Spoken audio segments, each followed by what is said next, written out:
你好，我是獨活男子 Leslie， 歡迎收看我的日本生活記錄影片。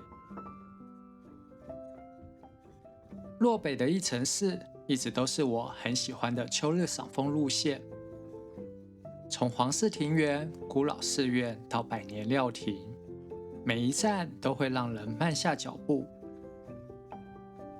不只有紅葉，而是文化、信仰和生活疊加的豐富層次感。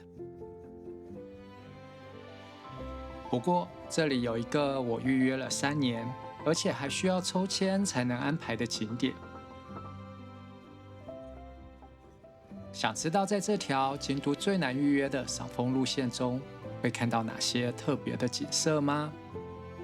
現在就跟着我的腳步，一起深入落北一城市的秋日風景吧。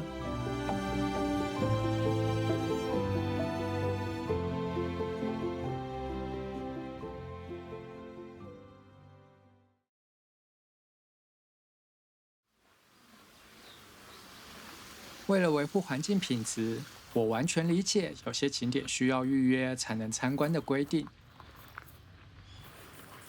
但京都有個庭園，我連續預約了3年，完成有限名額的預約後還要抽籤，終於在第6次預約後中籤，絕對是京都最難安排的行程。這裡就是修學院離宮。其實平日的修學院離宮不會那麼難預約，一旦進入紅葉季，3個月前開放預約，名額幾乎就被搶光。所以秋天能走進修學院離宮，本身就是一種幸運。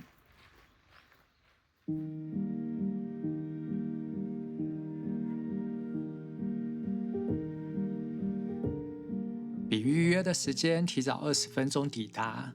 先在事務所領取導覽耳機，便開始皇室品味的園林之旅。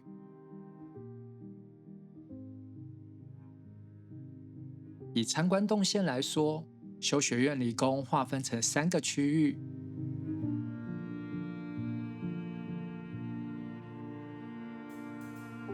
但以整體性的角度來看，修學院離宮最大的特色，並不是圍繞院子建造的庭園，而是將整座山打造成庭園。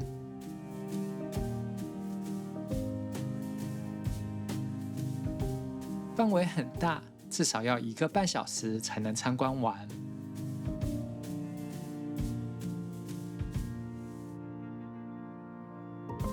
位在入口附近的壽月館是退位天皇的住所之一。現在的壽月館是1824年重建的單層柏樹坪屋頂建築，雖然無法走進去參觀，簡單的構造仍能透出一股淡雅的品味。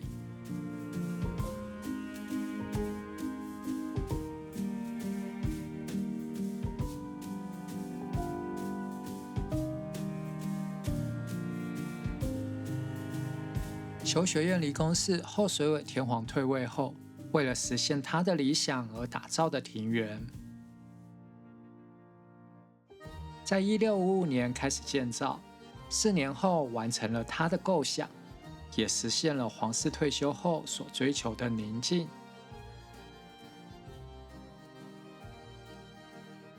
穿過樹叢夾道的小路，會到第2個區域，這裡是以客店和樂智軒為核心的庭園。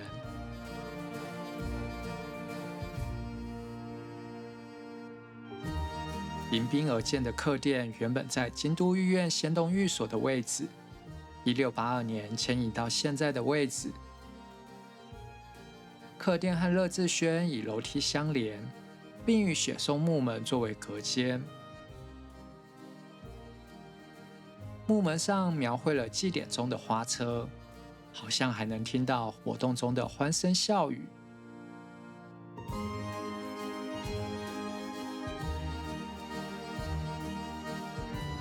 走上逐漸爬升的小路，伸手可及的松林，近在咫尺的稻田，逐步拉近的楓紅，忽遠忽近的池泉，說是借景的造庭手法，不如說這是一種把自己融入到庭園的沉浸體驗。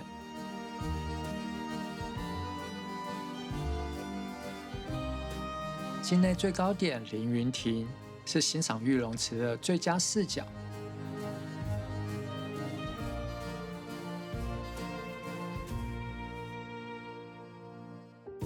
眼前是整片京都北山，在京都賞楓景點中少有的超開闊視角。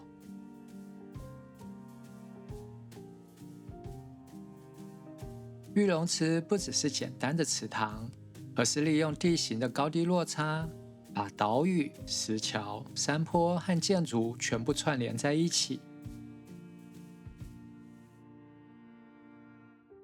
沿着池塘散步，在不同角度下呈現不同風景。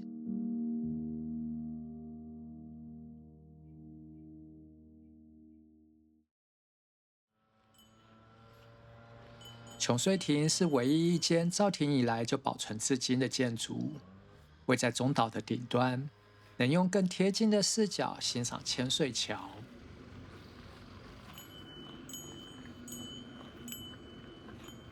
中國風的千歲橋是19世紀京都所世代贈送的禮物，屋頂有隻展翅的鳳凰。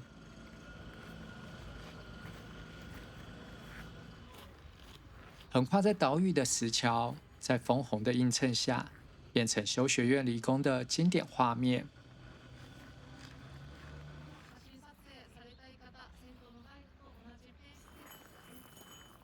最後一段體驗是環繞玉龍池漫步，和剛剛的高處視角不同，貼近水平面的角度能映照整座山，無風的水面更顯得庭園的寧靜。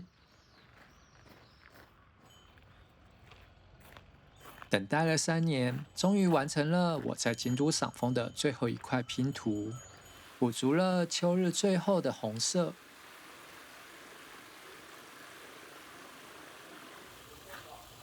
反過來說，我應該要感謝這3年的等待，本來就優美的風景，還多了一分珍惜與感謝。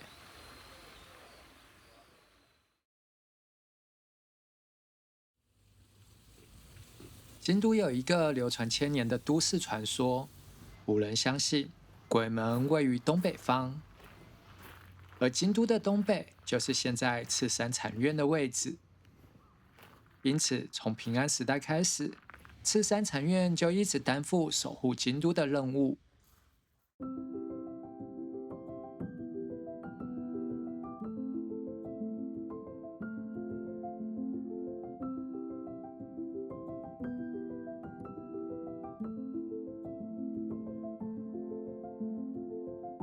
為了守護鬼門所在的東北方，迎來了陰陽道的主神赤山大明神，並在拜殿的屋頂上供奉了一隻猴子。有看過我介紹比叡山版本的朋友，應該還記得日吉大社也有供奉猴子的信仰。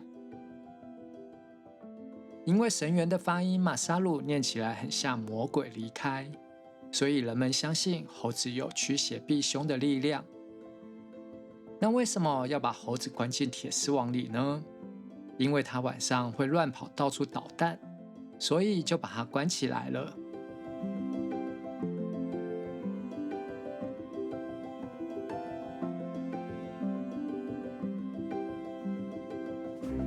說完這段信仰和都市守護的故事，還是拉回賞楓的主題來介紹一下赤山禪院。赤山禪院的參道很長，被林蔭遮蔽的天空和剛剛在修學院離宮的開闊視野形成反差感。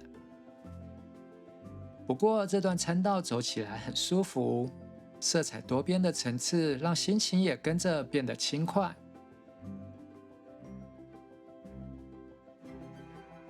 主要的建築群位置很集中，紅葉穿插其中，並不是一眼無際的壯觀，而是慢慢滲透進心裡的美感。就像流傳已久的信仰，訴說着這裡獨有的風景。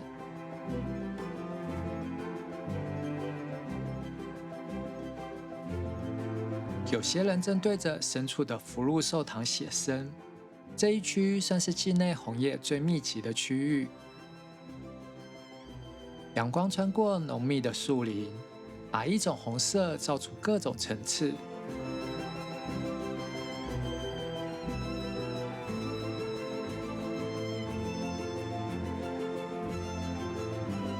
赤山禪院是天台宗總本山延曆寺的子院之一，創立於888年。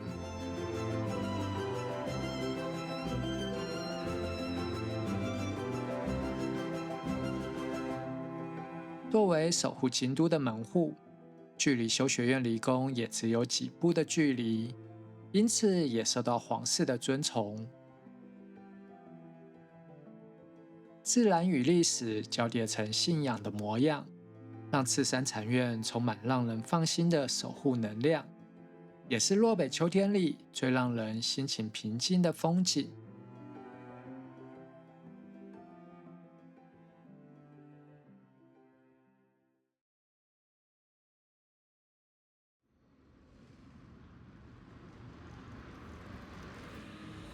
在開業超過440年的餐廳裡用餐，是一種什麼樣的體驗呢？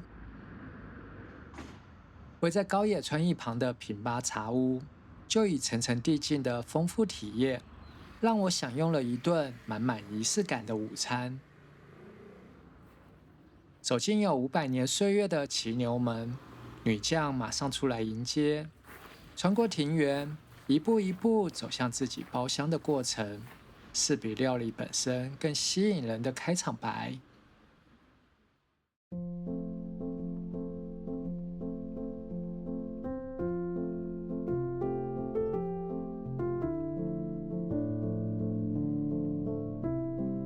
榻榻米鋪成的用餐包廂緊鄰高野川，紅葉就在眼前，還沒開始享用美食，心就已經醉了。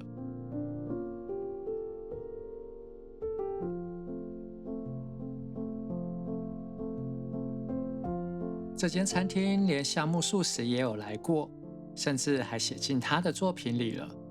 能和這位國民大作家在同一個空間吃飯，是比味覺更讓人滿足的經驗。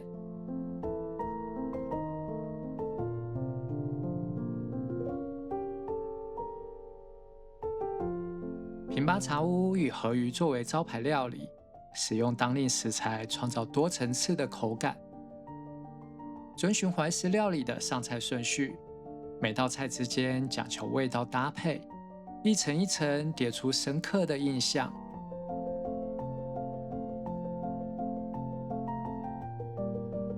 一邊吃飯，一邊看向窗外的紅葉，這大概是京都賞楓行程中最奢侈的時光了。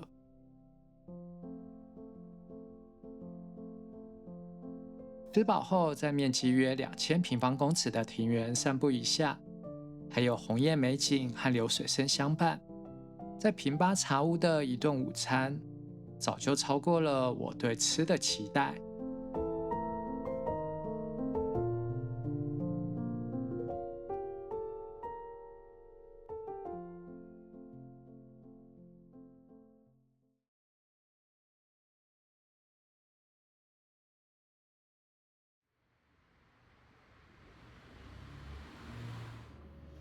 離開品八茶屋，一城市這一區的精彩還沒結束。前往慢書院的路上，會經過一個只有當地人才知道的楓葉秘境。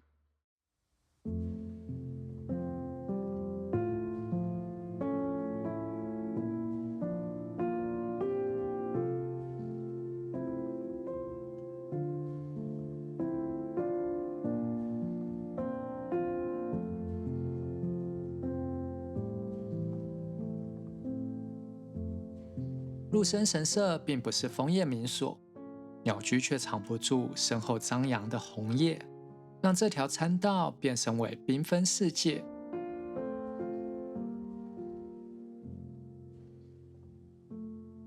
走進紅色的漩渦裡，路旁卻是最平凡的在地日常。這裡的紅葉美景，對當地人來說早就習以為常了。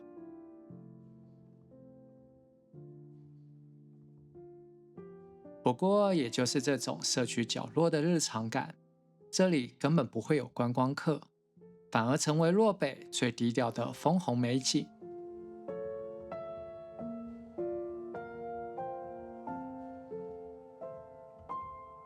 雖然藏身在民宅之中，鹿生神社其實是一座古老的神社，約有1000多年的歷史，也是這一區的守護神社。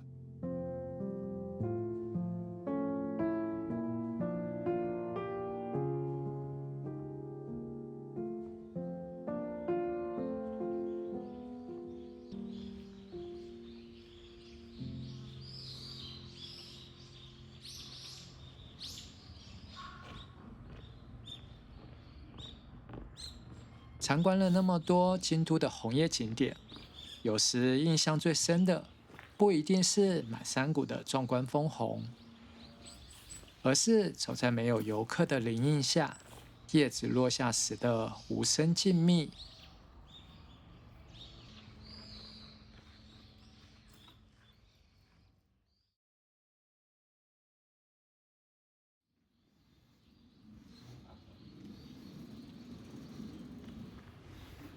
沿着慢書院道走到最深處，經過楓葉環抱的變天堂，就會到慢書院門跡。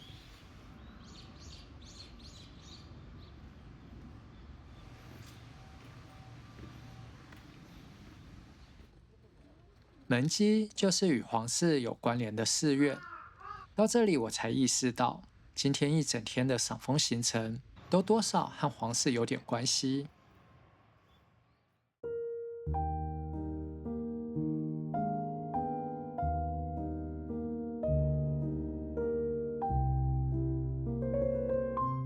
慢書院的圍牆外其實就有高品質的紅葉，落下的紅葉和地面的青苔變成紅綠交錯的地毯。寺司們雖然沒有開放通行，在紅葉的裝點下，仍帶有古典的韻味。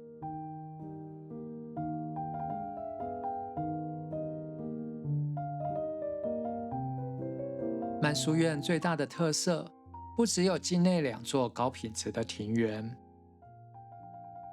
由於歷代住持多有皇室的身份，所以建築和室內裝飾也多有濃厚的宮廷品味。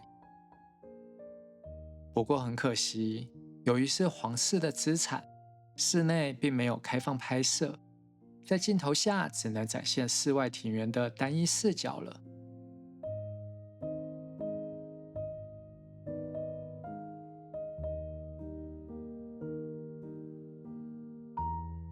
由於我沒有佛法的悟性，所以之前介紹芒龜浮木之庭的時候，有點像是在亂說。這次讓我再好好介紹一次。這座枯山水庭園帶有佛法的寓意，像是瞎眼的烏龜浮上海面，剛好穿過木頭的洞口，用來形容非常渺茫的幾率。用這個故事命名庭園，象徵遇到佛法的艱難，也在提醒人們要珍惜當下。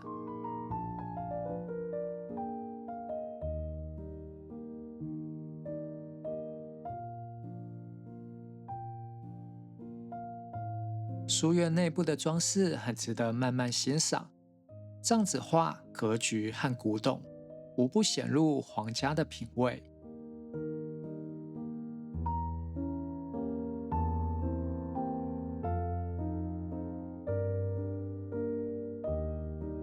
書院外的庭園是立體的布局，地面流動的白沙，堆疊的青苔，一直延伸到立面的紅葉與石塔。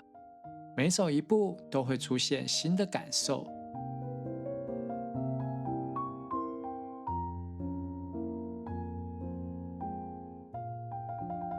白沙中有3座大小不一的島嶼，有的以石橋連接，有的長出優雅的松木，融合宮廷的風格，也表現獨特的禪意。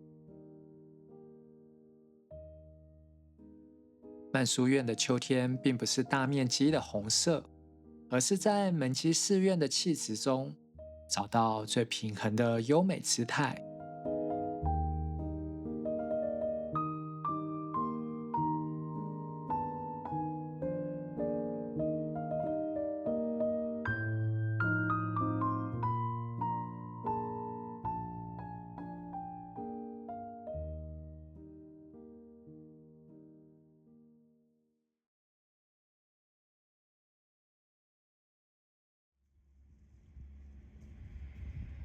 我喜歡義城寺這條賞楓路線的原因，並不是某一間寺院的某一處風景，而是景點和景點之間，用走路的方式就能串聯起來。如果還有時間，我建議可以走到附近的圓光寺、思仙堂和金福寺。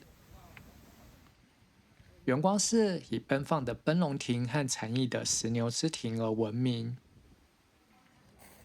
奔龍亭後方的紅葉，讓翻滾的石龍帶有噴火的意象。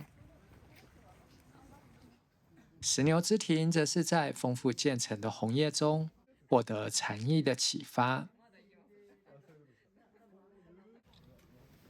坐在讓人感到平靜的思仙堂庭園裡，一旁卻不斷傳來敲打竹筒的入微聲，衝突的感受像是放慢腳步的提醒。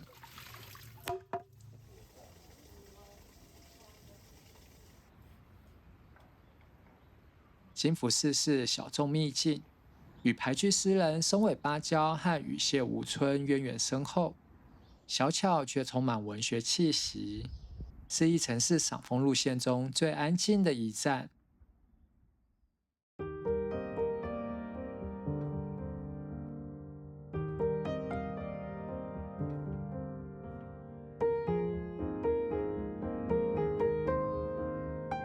如果你打算今年秋天要去京都旅遊，不妨留一天給落北的義城寺。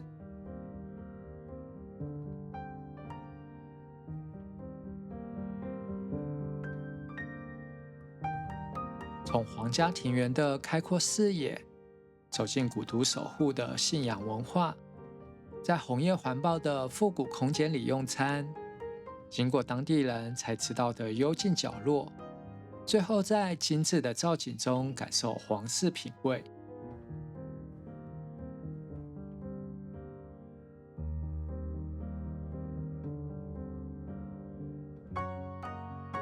雖然紅葉到處都有，但在這些庭園、寺院和茶屋裡賞楓，卻讓京都的秋天多了一分其他地方難以取代的韻味。